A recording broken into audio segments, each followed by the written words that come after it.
conduct a motu proprio investigation on the widespread power outage in Panay Island, which occurred on January 2, 2024, to identify the cause of the power failure and urge the Department of Energy and the National Grid Corporation of the Philippines a comprehensive plan of action and a more sustainable solution through the energy supply in the region.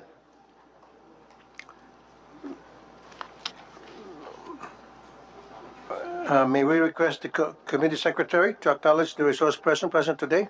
Okay, na-acknowledge na. And I would like to give my opening statement. Here we are again. Last January 2, 2024, Western Visayas, particularly Panay Island, experienced a power outage for about 3 days. Kung natatandaan po natin, a similar system disturbance that caused a major blackout in Negros and Panay happened last April. Ulitin ko po, here we are again. Same problem, same people, quite possibly same issues. Hiyang-hiya po ako sa mga tao ng Panay Island na naapektuhan ng blackout kasi nangyari na ito sa kanila noon. Yung pahirap na naidulot nito sa ating mga kababayan na hindi pwedeng baliwalain. Yung init, yung kawalan ng kasiguraduhan ay hindi pwedeng baliwalain. Yung pagsira sa mga kagamitan at produkto para sa negosyo, mga medical facilities na naapektuhan. Iloilo City Mayor Jerry Treñas said that Iloilo alone stands to lose 1.5 billion pesos due to the 3-day power outage. Excuse me. I can only imagine what the people of Panay Island went through. We owe it to them na hindi na ito mauulit.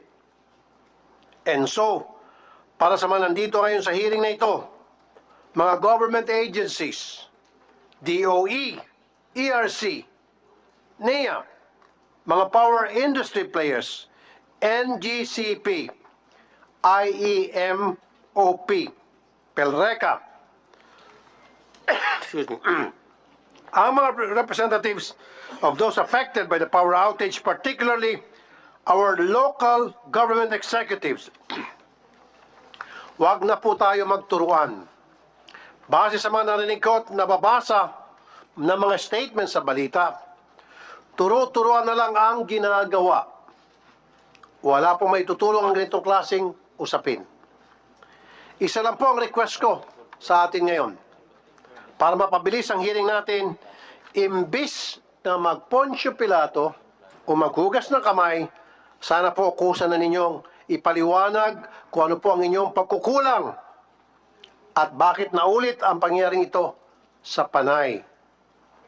What could have been done better?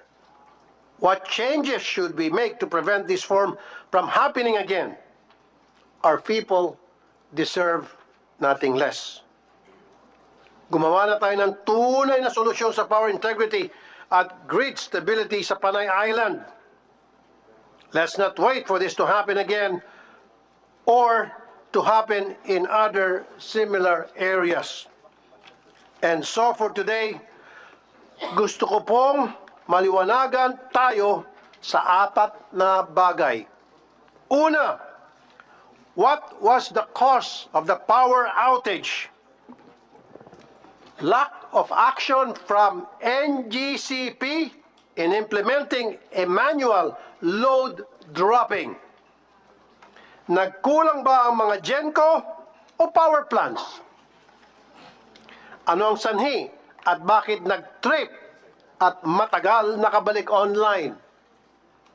Pati na rin ang mga distribution utilities. Kulang ba sa protective measures ang grid?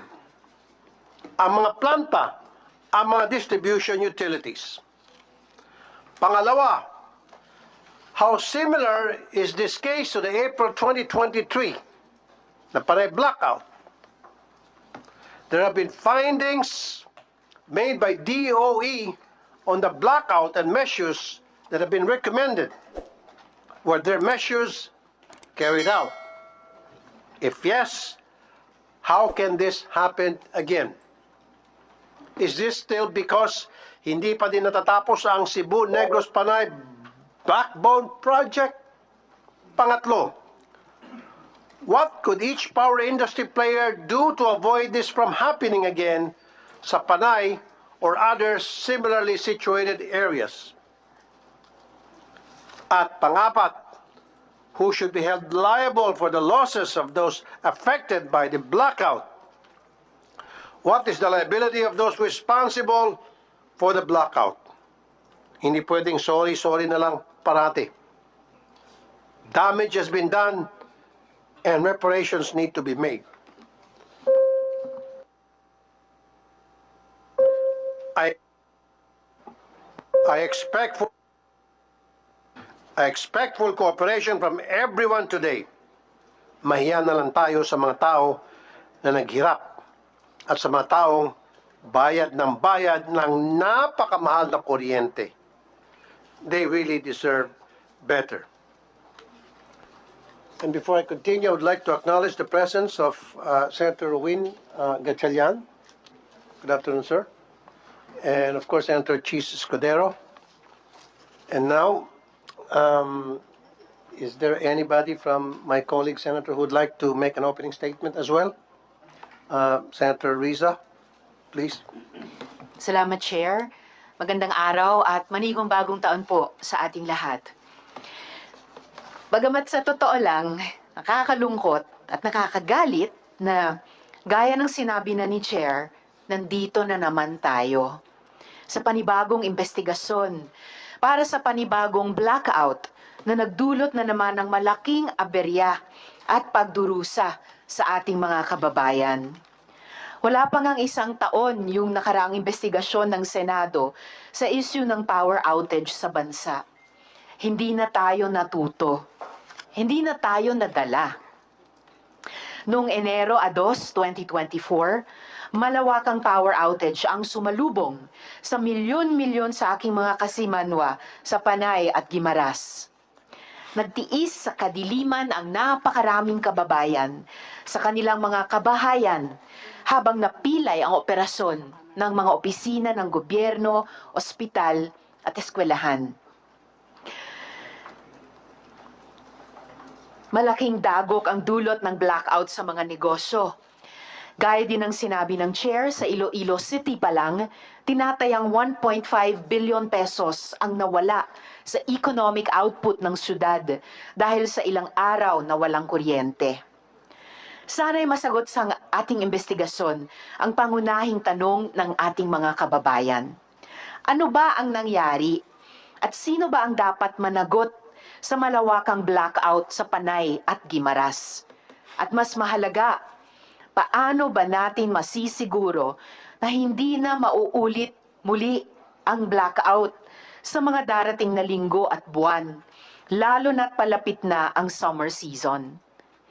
At the center of this fiasco is the National Grid Corporation of the Philippines. Mismong si Presidente at ang Department of Energy itinuturo ang pagkukulang ng NGCP sa tungkulin nito bilang system operator. I hope the NGCP will address today the many questions regarding their action or inaction during the critical hours of the blackout. Sino ang in charge sa operasyon ng NGCP noong Enero 2? Sino ang nasa likod ng desisyon na tila hindi kumilos sa 2-hour window of opportunity para pigilan ang massive outage? Nagkaroon ba ng sapat na walang kamatayang ancillary services na dapat ay sasalo sa sistema tuwing may disturbance, ayon na rin sa Philippine Grid Code? Sa mga reports na pinalabas, bakit walang real-time system profile updates mula sa NGCP bago at noong kalagitnaan ng blackout, kahit na may access ito sa Supervisory Control and Data Acquisition o SCADA system. At naisumite na ba ng NGCP ang SCADA logs sa mga ahensya gaya ng Energy Regulatory Commission? Sa kabilang banda, sana ay makuha din natin ang kumpletong larawan ukol sa kritikal na papel ng power generation companies na nag-uugnay sa masalimuot na insidenteng ito. I also want to know more from the energy experts about the issues regarding frequency and system under voltage and why understanding these technical issues is important for our comprehensive evaluation of what happened on Panay and Guimaras. Ang hiling ko sa NGCP at lahat ng ating resource persons, sana iwasan ang turuan at palusot. The millions affected by the blackout deserve full transparency and accountability, not cover-ups or excuses. All relevant information should be available for scrutiny by government and the public alike. In our previous hearings, Mr. Chair, I also have called out NGCP for its repeated failure to fulfill its obligations to the country, even as it rakes in billions in profits for its shareholders. Hindi pa rin natutugunan ang issue ng national security dahil sa 40% ownership ng China sa NGCP.